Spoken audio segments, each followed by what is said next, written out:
வணக்கம். சாட்டை துரைமுருகன் அவர்கள் வந்து நாஞ்சில் சம்பத்தை வந்து வச்சு வறுத்து எடுத்திருக்காப்புல. அவருடைய வலையொலியான சாட்டையில. அதில் வந்து அந்த வீடியோ மட்டுமே கிட்டத்தட்ட 2,50,000 வியூஸுக்கு மேலே போயிருக்குது.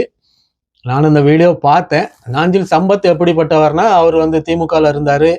அப்புறம் அதிமுகவுக்கு போனார். அதிமுகவில் இருந்து மதிமுகவுக்கு போனார். மதிமுகவில் இருந்து திமுகவையும் அதிமுகவையும் கடுமையான முறையில் விமர்சித்து பேசிட்டு இருந்தார். அங்கேருந்து திரும்ப வந்து அமமுகவில் போனார். அங்கேருந்து திரும்ப வந்து திமுகவில் மாறினார். அங்கே 5 வருஷம் கிட்ட இருந்து குப்பை கொட்டினார். அங்கே திமுகவில் இருந்து மற்ற கட்சிக்காரர்கள்லாம் ரொம்ப கடுமையான முறையில் விமர்சனம் பண்ணி அவர் பேசிட்டு இருந்ததாட்டு அவர் சொல்கிறாரு. அவர் சொல்கிறதுன்னு வீடியோவே இருக்குது. வேற சாட்டை திரும்புறான்னு சொல்கிறதுக்குன்னு அவர் பேசின வீடியோவே இருக்கு இல்லையா? அவர் சொல்கிறாருன்னு நம்ம ஏன் சொல்லலாம்? இந்த மாதிரி ரொம்ப மோசமான முறையில் அவர் பேசியிருக்கிறாரு. ஒருமையில் குறிப்பாக சீமான் அண்ணன் அவர்களை வந்து ரொம்ப மட்டமான ரொம்ப ஒருமையாலாம் அவர் பேசியிருக்கிறாரு. அது வந்து அவருடைய வயசுக்கு வந்து அது அந்த மாதிரி வார்த்தைகள் வந்து பேசுறது வந்து அது நாகரிகமாட்டு தெரியல. அவரு நாகரிகமா நடந்திருந்தா மற்றவங்களை வந்து நாகரிகமா நடப்பாங்க. இவங்களாட்டு முதல்ல தொடங்கல. அதாவது நாம் தமிழர் கட்சிக்காரங்களாட்டு முதல்ல அவரை வந்து ஒருமையில பேச ஆரம்பிக்கல. பிரச்சனை என்னன்னா, இப்போ வந்து ரொம்ப மோசமான முறையில் நாஞ்சில் சம்பத் அவர்கள் வந்து பேச தொடங்கியிருக்கிறாரு. சாட்டை துரைமுருகன் அவர்களுடைய குடும்பத்தை வந்து ரொம்ப மோசமாக பேசியிருக்கிறாரு. அண்ணன் சீமான் அவர்களை வந்து ரொம்ப ஒருமையில் அந்த வார்த்தைகள் நம்ம சொல்ல வேண்டாம். அது வலைவெளியில் இருக்குது. அவர் வந்து பேசுனதை நம்மளும் பேசி வந்து அந்த வார்த்தைக்கு வந்து வலு கொடுக்க வேண்டாம். அதனால வந்து அது தேவையில்லை. இப்போ அந்த அந்த இந்த காரணத்துக்காக தான் சாட்டை துரைமுருகன் அவர்கள் வந்து ரொம்ப கடுமையாட்டு விமர்சனம் பண்ணி சாடி பேசியிருக்கிறாரு. நீங்க உங்களுக்கு தைரியம் இருந்தா வாங்க, நான் என்னுடைய சேனல் கூட வாங்க, நேரலையே கூட நம்ம வைப்போம், இல்லைன்னா நீங்க எங்க கூப்பிடுறீங்களா வாரேன், நான் பேசுவோம், எதுனாலும் பேசுவோம் அப்படிங்கிற மாதிரி அவர் சொல்றாரு. அவர் சொல்றதுல வந்து கருத்துக்கள் உண்மைதான் இருக்குது. ஏன்னா ஒரு வாரம் 1 மாசத்துக்கு முன்னாடி வரைக்கும் திமுகவுக்கு ஆதரவா இருந்து விஜய் வந்து கழுவி ஊத்திட்டு இருந்த கிட்டத்தட்ட 1 வாரம் 2 வாரம் இருக்கு இல்லையா? ஆமா, அந்த டைம்ல வந்து விஜய வந்து தற்கூரின்னு சொன்ன வாய் தான் நாஞ்சில் சம்பத்து. விஜய் வந்து தற்கூரின்னு சொல்லி இருக்கிறாரு, தவக்கலையன் அப்படின்னு சொல்லி பேசியிருக்கிறாரு. ரொம்ப மோசமான முறையில அவன்லாம் ஒரு மனுஷனா? விஜய் கரூர்ல வந்து 41 பேரை துள்ள துடிக்க கொண்டவன் வந்து ஒரு மனுஷனா அப்படிங்கிறது மாதிரி பேசியிருக்கிறாரு. அது மட்டும் இல்லாம இறந்தவர்களை வந்து தன்னுடைய வீட்டுக்கு அழைத்து வந்து மன்னிப்பு கேட்கறதெல்லாம் வந்து ஒரு மனித மனித தன்மையே இல்லாதவன் அந்த மாதிரி செயலை வந்து செய்வான் அப்படிங்கிற மாதிரிலாம் கடுமையா விமர்சனம் பண்ணி பேசிட்டு, இப்போ தாவேக்கா துண்டை தோல்ல போட்ட உடனே விஜய் வந்து பெரிய ஆளா ஆயிட்டாரா அப்படிங்கிற ஒரு கேள்வி நமக்கு சாட்டை முருகனுக்கு மட்டும் இல்லை, எல்லாருக்குமே அந்த ஒரு கேள்வி எழுது. அப்படிதானா?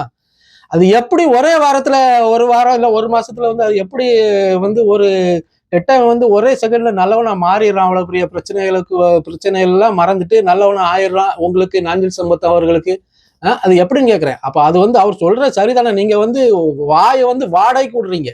நீங்க ஒரு வாடகை வாய் தான் வச்சு நடத்திட்டு இருக்கீங்க. உங்களுக்கு காசு கொடுத்தா 5,000 ரூபாய் கொடுத்தா நீங்க யாரை பத்தி வேணாலும் என்ன பத்தி வேணாலும் பேசுவீங்க. நீங்க கூட ஒரு 2,000 சேர்த்து கொடுத்தா உங்களே நீங்க திட்டிக்குவீங்க அப்படிங்கிறது தான் அவர் சரியா தான் சொல்லியிருக்கிறார் சாட்டை துரைமுருகன். இப்போ பிரச்சனை என்னன்னா, இப்போ சமீபத்தில் ஒரு மணி நேரத்துக்கு முன்னாடி நான் ஒரு வீடியோ பார்த்தேன். ஒரு யூடியூப் சேனல்ல வந்து சாட்டை துரைமுருகன் உங்களை பத்தி இப்படிலாம் பேசியிருக்கிறாரு அப்படின்ட்டு அவர் ஒரு வீடியோ அவர் போட்டு காட்டுறாரு. அந்த வீடியோல என்ன சொல்லியிருக்கிறாருன்னா, அவர் வந்து சாட்டை துரைமுருகனை வந்து மறுபடியும் ஒருமையில தான் பேசியிருக்கிறாரு, ரொம்ப மோசமான முறையில. இந்த வீடியோவை கண்டிப்பா சாட்டை துரைமுருகன் அவர்கள் பார்ப்பாங்க. பார்த்து வந்து அதுக்கு பதிலடி கொடுப்பாங்க. சாட்டை துரைமுருகன் ஒரு வீடியோ போடுவாரு. அது வந்து இப்போ பேசினதோட படு கேவலமா இருக்கும். ஏற்கனவே அவரு தையா தக்கன்னு ஆடி இருக்கிறாரு. இப்போ ஒரு வீடியோ வெளியிட்டு சாட்டை துரைமுருகன் காலில் சலங்கையை வேற கட்டி விட்டது மாதிரி தான். அவர் என்ன ஆட்டம் ஆடுவாருன்னு வரக்கூடிய வீடியோல பார்ப்போம். அந்த வீடியோல அவர் இப்போ என்ன பேசியிருக்கிறாருன்னா, விஜய் ரசிகர்கள் வந்து வண்டிக்கு பின்னால ஓடுறாங்க, அங்கே ஏறுறாங்க இங்கே ஏறுறாங்க, அதில் வந்து தப்பு இல்லையா அப்படிங்கிற மாதிரி அவர் கேள்வி கேட்குறாப்புல. அந்த பையன், சின்ன பையன் தான், ஒரு சின்ன பையன் கேள்வி கேட்குறாரு. அதுக்கு அவர் என்ன சொல்றாருன்னா, விஜய் ரசிகர்கள் கூட இருக்கிற அந்த ரசிகர்கள் தொண்டர்கள் வந்து ஓடும் பாம்பை மிதிக்கிற வயசு இப்போ அவங்களுக்கு, அவங்க அப்படிதான் இருப்பாங்க. சாட்டை துருவமுறை மாதிரி பேச முடியாது. அவர் சாயலே பேசுறாரு. எப்படிதான் பேசுறாருன்னு தெரியல. அவரு நாஞ்சில் சம்பத் தான் பேசுறாரா, சாட்டை துரைமுருகன் பேசுறாரான்னு தெரியல, அதே மாதிரியே பேசுறாரு. இனி அந்த வீடியோவையும் பார்த்துட்டு அதே மாதிரி அவரு டப் பண்ணி பேசுவாரு, நாஞ்சில் சம்பத் மாதிரியே பாப்பா அது மாதிரி தான் பேசுவாரு. அப்போ அவர் என்ன சொல்றாருன்னா, நாஞ்சில் சம்பத் வந்து அவருடைய விஜயருடைய ரசிகர் வந்து தொண்டன் வந்து ஓடும் பாம்பை மிதிக்கிற வயசாம அப்படிதான் இருப்பான். வேற என்ன சொல்றாருன்னா, மின்னலை விழுங்கி மின்சாரத்தை கக்குவன் கொப்பளிப்பவன் தான் விஜயோட தொண்டன் ரசிகன் அப்படிங்கிற மாதிரி சொல்றாரு. அவர் பேசியிருக்கிறாரு. மின்னலை விழுங்கி மின்சாரத்தை கொப்பளிப்பாங்களாம் அவர் விஜய் ரசிகர் வந்து. எங்க கொப்பளிப்பாங்கன்னு 2026 தேர்தலில் தெரியும் எப்படி கொப்பளிப்பாங்கன்ட்டு. அப்புறம் வந்து விஜய் கட்டளை இட்டால் வானத்தையே வளைத்து பந்தலாட்டு போட்டுருவாங்களாம். யாரு? விஜய் தொண்டர்கள். விஜய் வந்து ஒரு ஆர்டர் போட்டா வானம் இருக்கு இல்லையா, வானத்தை அப்படியே வளைச்சு பந்தலா போட்டுருவாங்களாம். நம்ம பார்த்தோம் இல்லையா பந்தலா போட்டதை அவங்க கரூர்ல, திருச்சியில, நாமக்கல்ல, இப்போ இங்க நம்ம புதுச்சேரியிலையும் பார்த்தோம் இல்லையா அவங்க போட்ட பந்தல் லட்சணங்கள்ல. எப்படி பந்தல் போட்டாங்க, எப்படி சேர்லாம் அடிச்சு உடைச்சிட்டு போனாங்க, எண்ணத்தெல்லாம் போட்டு உடைச்சாங்க, தலையில சேரை வச்சு கொண்டு போனாங்க, இருக்கிற தண்ணி டப்பா அது இது எல்லாம் அள்ளி புறகிட்டு போனாங்கல்ல, களவெடுத்துட்டு போனாங்களா, அதெல்லாம் பார்த்தோமே பந்தலை போட்டு வளைச்சதை. அப்படிதான் இருக்கும். அதனால நீங்க வந்து விஜய் தொண்டனையும் நாம் தமிழர் கட்சி தொண்டனையும் வந்து நீங்க ஒப்பிடாதீங்க அப்படிங்கிற மாதிரி அவரு சொல்லியிருக்கிறாரு. அது உண்மைதான், ஒப்பிடவே முடியாது. நாம் தமிழர் கட்சி தொண்டர்கள் வேற, தவிக கட்சி தொண்டர்கள் வேறதான். கிட்டே வராது, ஏணி வச்சாலும் எட்டாது. ஏன்னா இங்க வந்து கருத்துக்காக நிக்கிறவங்க, கொள்கைக்காக நிக்கிறவங்க, தமிழுக்காக நிக்கிறவங்க, தமிழனுக்காக, தமிழ் உணர்வுக்காக நிக்கிறவங்க தான் நாம் தமிழர் கட்சியை சேர்ந்தவங்க. அங்க அப்படி இல்லை, அப்படி கிடையாது. அங்க ரீல்ஸ் எடுத்து போடவும், விஜய் பார்க்கறதுக்கும், விஜய் மூஞ்சி கருப்பா இருக்குமா சிவப்பா இருக்குமா, அவர் கண்ணு பெருசா இல்ல முட்டை கண்ணா சின்ன கண்ணா அப்படிங்கிறத விஜய் வந்து மேல இருந்து கீழே வரைக்கும் அளக்குறவன் தான், அளந்து பார்க்க வர்றவன் நினைக்கிறவ தான் விஜய் கட்சியோட ரசிகன் தொண்டன். புரியுதுங்களா? அதனால வந்து நாம் தமிழர் கட்சி தொண்டனுக்கும் விஜய் கட்சி தொண்டனுக்கும் வந்து ஏணி வச்சாலும் எட்டாது. திரும்ப என்ன கேட்கிறாப்புல அந்த தம்பி அப்படின்னா, 8% வாக்கு நாம் தமிழர் கட்சி வச்சிருக்காங்களா, இப்ப அடுத்தால அவங்க தான் ஆட்சியில வருவாங்க அப்படிங்கிற மாதிரி பேசிக்கிறாங்களே. அந்த கேள்விக்கு ஒரு நாஞ்சில் சம்பத் என்ன பதில் சொல்றாருன்னா, நாம் தமிழர் கட்சி 2026 தேர்தலோட முடிஞ்சு போவோம், அழிஞ்சு போவோம். அது வந்து ஒரு கட்சியே கிடையாது. அது வந்து சும்மா 8% வாக்குகள்லாம் வச்சிருக்கிறது வந்து ஒன்றும் கிடையாது. அதெல்லாம் இந்த 2026 தேர்தலோட எல்லாம் அழிஞ்சு போவோம், மறைஞ்சு போவோம். அது வந்து சும்மா ஒரு கூட்டம் தான். அது வந்து சும்மா கத்திட்டு போவானுங்க, அவனுங்கள்ட்ட எல்லாம் என்ன இருக்கிறது ஒன்றும் கிடையாது. அந்த கட்சி இதோட முடிஞ்சு சமாதி கட்டிடுவாங்க, இந்த தேர்தலோட சமாதி கட்டிடுவாங்க. அதனால வந்து நீங்க வந்து ரெடியா இருங்க அப்படிங்கிற மாதிரி ரொம்ப கடுமையா பேசியிருக்கிறாரு. நாஞ்சில் சம்பத் அவர்களுக்கு வந்து கொஞ்சம் அடக்கி நல்லா இருக்கும்னு நினைக்கிறேன். ஏன்னா வந்து ஒரு நாம் தமிழர் சீமான் அவர்கள் வந்து தமிழுக்காக அவரு கொண்ட கொள்கையில வந்து இன்னைக்கு வரைக்கும் அவர் ஒரே வழியில தான் நின்றுட்டு இருக்கிறாரு. அவர் வந்து யாருக்கும் குரல் கொடுக்கக்கூடிய ஒரு ஆள், யாருக்கும் ஒரு சோதனை துன்பம் கஷ்டம் வந்தாலும் குரல் கொடுக்கக்கூடிய ஒரு ஆள். ஆனா அவர் கொள்கையில இருந்து மாறாத இருக்கிற ஒரே தலைவர் அவர் தான். அவர் ஒரு ஆள் தான். எந்த கட்சி கூடயும் கூட்டணி இல்லாம தனிச்சு நின்று தமிழுக்காகவும் தமிழர்களுக்காகவும் நிற்கிற ஒரே ஆள் தான். அவரை வந்து இப்படி பேசுறது வந்து ஏற்றுக்கூடியதாட்டு இல்லை. அதனால வந்து அவர் வந்து வாய்களை கொஞ்சம் குறைச்சிக்கிறது நல்லது. நமக்கு வந்து இந்த மாதிரி ஒருமையில பேசி அசிங்கப்படுத்துறது வந்து எனக்கும் தமிழுக்கும் அசிங்கம் அப்படிங்கிற மாதிரி நான் ஒதுங்கி போறேன். ஆனா உங்களை வந்து எல்லாரும் அப்படி விட மாட்டாங்க. அதுக்குன்னு உங்களை வச்சு செய்யறதுக்கு ஆள் இருக்கிறாங்க. குறிப்பா சாட்டை துரைமுருகன் அவர்கள் இருக்கிறாரு, அவரு வச்சு செய்வாரு. அந்த வீடியோ நம்ம கூடிய சீக்கிரம் பார்ப்போம். அப்புறம் வந்து என்ன கேட்குறாங்க அப்படின்னா, சீமானு வந்து எந்த போராட்டமாவது நடத்தியிருக்கிறாரா, எங்கேயாவது போராடி இருக்கிறாரா, எந்த போராட்டமாவது நடத்திருக்கிறாருன்னு ஒரு கேள்வியை வாய் கூசாம கேட்கிறாருங்க அந்த மனுஷன். சீமானு வந்து டெய்லி போராடி தானுங்க இருக்கிறாங்க.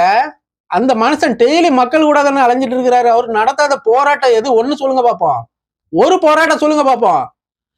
தூய்மை பணியாளர்கள் வந்து சென்னையில வந்து அவங்க போராடிட்டு இருக்கும்போது அந்த மழையிலையும் பணியிலையும் வந்து அவங்க கூட நின்று அவங்களுக்காக உதவிகளை செய்தது யாரு? உங்க விஜய் வந்தாரா அந்த இடத்துக்கு? உங்க விஜய் வந்து நின்னாரா? என்ன பண்ணாரு உங்க விஜய்? எல்லாரும் அங்க கூப்பிட்டு வச்சு அவங்ககிட்ட அங்க பனையோர் கூப்பிட்டு வச்சு அங்க வச்சு என்ன பிரச்சனைன்னு விசாரிச்சு அங்க வச்சு சோத்தை போட்டு, இதுதான் ஒரு மனுஷனுக்கு, ஒரு கட்சி தலைவனுக்கு ஒரு நல்ல அழகு. நீங்க வந்து வாய் கூசாம சீமான் எந்த போராட்டத்திலேயாவது பங்கேற்றாரான்னு கேக்குறீங்க.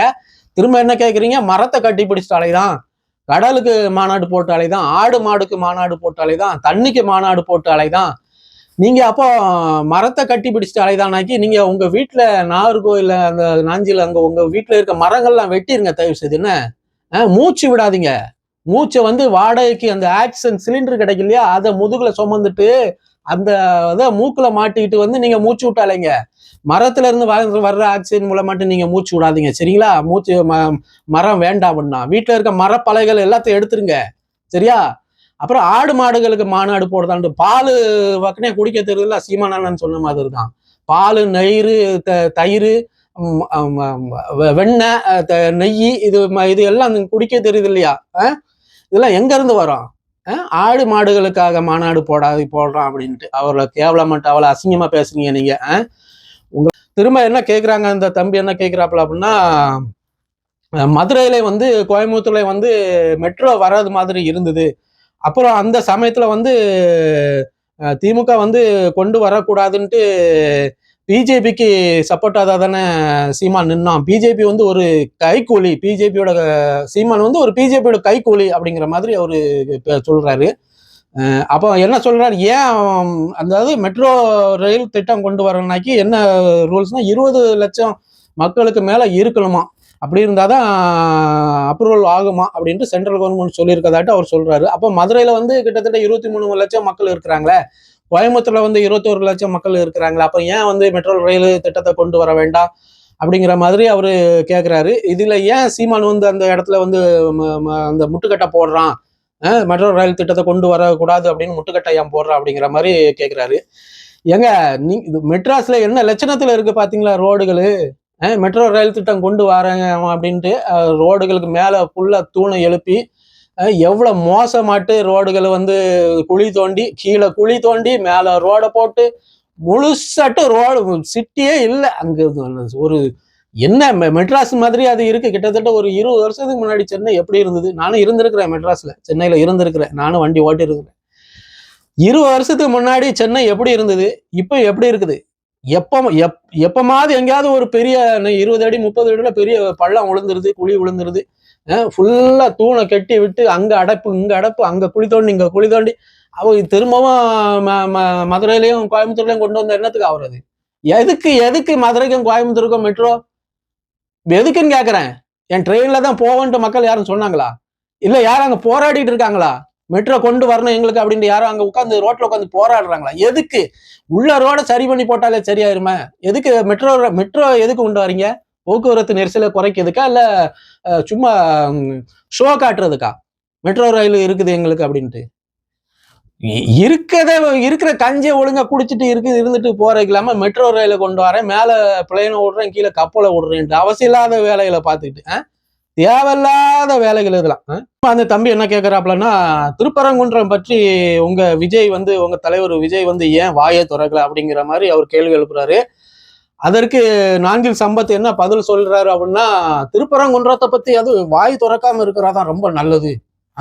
அது வந்து வருங்காலத்துல முதலமைச்சர் ஆகக்கூடிய விஜய் வந்து அதை பத்தி பேசி வந்து அதுல வந்து இரு சமுதாயத்தினர் இருக்கிறாங்க, இந்துக்கள் இருக்கிறாங்க, இஸ்லாமியர்கள் இருக்கிறாங்க.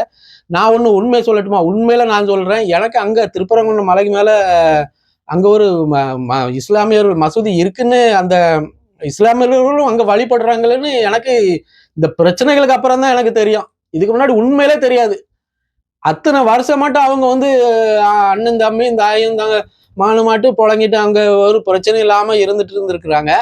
இப்போ வந்து இவங்க வந்து எலெக்ஷன் வர்றதுனால அதை வந்து முருகனை கையில் எடுத்து அதை ஒரு பிரச்சனையாக்கி விளம்பரம் தேடுறதுக்காக பிஜேபிக்காரங்க இவ்வளவு பிரச்சனையை உண்டு பண்ணி கொண்டு வந்து அதுல ஒரு ஆதாயத்தை தேடுறதுக்காக அவங்க இந்த பிரச்சனையை கொண்டு வந்திருக்காங்க. இதுல வந்து விஜய் வந்து கண்டுக்காம இருக்கிறதா ரொம்ப நல்லது. அவர் வந்து அப்படி பேசிட்டாருன்னா அங்க பிரச்சனைய திருச்சி விடுறதுக்கு ஆள் இருக்கிறாங்க, அதனால வந்து ஓட்டுகள் வந்து விஜய்க்கு விழாம போயிடும், அதனால வந்து விஜய் வந்து மௌனம் காப்பது ரொம்ப நல்லது அப்படிங்கிற மாதிரி அந்த ஆள் பேசியிருக்கிறாப்புல. இப்போ எனக்கு சாட்டை துறைமுருகன் நினைச்சதான் சரியா இருக்கு. அவர் பேசுறது வந்து தப்பே இல்லை. ஐயா சாட்டை துறைமுருகன், நீ இன்னும் சாட்டை சொல்லட்டணும். திரும்ப திரும்ப அவர் இதான் சொல்றாரு, நாம் தமிழர் வந்து ஒரு கட்சியே கிடையாது, ஒரு கும்பல், கும்பல் சேர்ந்துதான் அவங்க வந்து இருக்கிறாங்க, அது ஒரு கட்சியே கிடையாது அப்படிங்கிற மாதிரி பேசுறாரு. திரும்ப அந்த தம்பி என்ன கேட்கிறாருன்னா, காங்கிரஸும் தாவேக்கவும் ஒன்று சேர மாதிரி பேச்சுவார்த்தைகள் நடந்துட்டு இருக்குது, அது உண்மைதானா அப்படிங்கிற மாதிரி அவரு கேள்வி கேட்கிறாரு. அதுக்கு நாஞ்சில் சம்பத்தும் அது வந்து நடந்துனா நல்லாதான் தான் இருக்கும், ஏன்னா வந்து நார்த்ல தான் வந்து பிஜேபி வந்து மெஜாரிட்டியா இருக்கு, சவுத்துலலாம் வந்து காங்கிரஸோட கைதான் ஓங்கி இருக்கு அப்படிங்கிற மாதிரி அந்த ஆள் பேசுறாரு. உதாரணத்துக்கு கர்நாடகாவில் வந்து காங்கிரஸ் ஆட்சி தானே இருக்குது, கேரளால வந்து காங்கிரஸ் தானே மெஜாரிட்டியா இருக்குது அப்படிங்கிற மாதிரி அவர் பேசுறாரு. வந்து திருவனந்தபுரத்துல வந்தாச்சு, என்டிஏ கூட்டணி வந்தாச்சு, திருவனந்தபுரத்துல தான் ஆட்சி இப்போ பிடிச்சிருக்கிறாங்க. இது ஏதோ ஒரு இடைத்தேர்தல் நடந்திருக்கு போல இருக்கு இல்லையா, அதுல வந்து பிஜேபி ஜெயிச்சிருச்சு. சரியா, ஃபர்ஸ்ட் அடியாட்டு திருவனந்தபுரத்துல வந்தாச்சு. அடுத்து அவங்க கொஞ்சம் கொஞ்சமா உள்ள வருவாங்க தமிழ்நாட்டுக்கும், இதுதான் நடக்கும். அதுக்குள்ள வெளிச்சுக்கிட்டாக்கி நாம் தமிழர் பக்கத்துல சாஞ்சிட்டா ரொம்ப நல்லா இருக்கும். ஆனா இந்த மாதிரி செங்கோட்டையன் அவர்களை மாதிரி நாஞ்சில் சம்பத்தை மாதிரி ஆட்கள் இருக்கிற வரைக்கும் ஒன்றும் உருப்படாது, தமிழ்நாடு உருப்படாது, விளங்காம தான் போவோம். அதுக்கு அவரு காங்கிரஸ் வந்து சேர்ந்தா, தாவிக்கும் காங்கிரஸும் சேர்ந்தா நல்லா தான் இருக்கும் அப்படிங்கிற மாதிரி அந்த பேசுறாரு.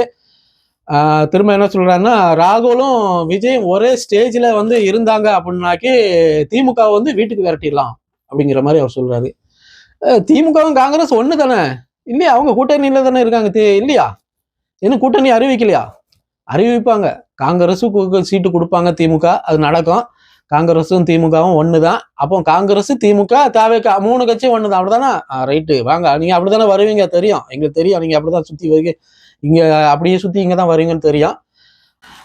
காங்கிரஸும் தாவேகாவும் இணைஞ்சி ஒரே மேடையில ராகுல் காந்தியும் விஜயம் வந்து ஒரே மேடையில தோன்றி அவங்க வந்து பிரதிபலிச்சிட்டாங்க அப்படின்னா தங்க பதக்கத்துல முத்த பதிச்ச மாதிரி ஆயிருமா.